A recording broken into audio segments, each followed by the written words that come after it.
اللہ تعالیٰ اپنی مہربانی فرمائے. اللہ تعالیٰ اپنے ہمارے حضرت ڈاکٹر عبدالحی عارفی رحمۃ اللہ علیہ فرمائے بندوں پر جو پریشانی آتی ہیں وہ دو قسم کی ہوتی ہیں.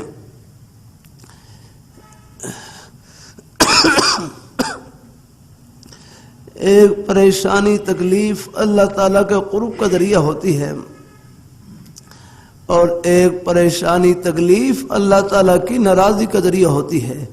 کہ ایک پریشانی تکلیف اللہ تعالیٰ کے قرب کا ذریعہ اور ایک پریشانی تکلیف اللہ تعالیٰ کی ناراضی کا ذریعہ ہوتی ہے. فرمایا ان میں فرق یہ ہے کہ ہر وہ پریشانی، ہر وہ تکلیف جس میں توجہ اللہ نصیب ہو جائے، اللہ پاک کی بارگاہ میں ہاتھ اٹھ جائے، مانگنا شروع کر دے، یہ پریشانی تکلیف اللہ تعالیٰ کے قرب کا ذریعہ ہے. رہا ہم اللہ تعالیٰ اپنی مہربانی فرمائے، اللہ تعالیٰ اپنی مہربانی فرمائے، اللہ تعالیٰ اپنی بارگاہ مقبول فرمائے.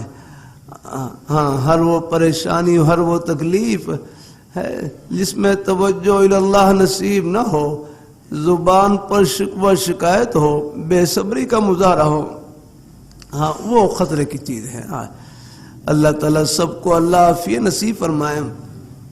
اللہ ہم سب کو اللہ ہر حال میں اپنی رضا میں راضی رہنے کی توفیق نصیب فرمائے. اللہ اپنی رضا میں راضی رہنے کی توفیق نصیب فرمائے. ہم آ جاتے ہیں تھوڑے بہت گھروں میں دنیا ہے نا،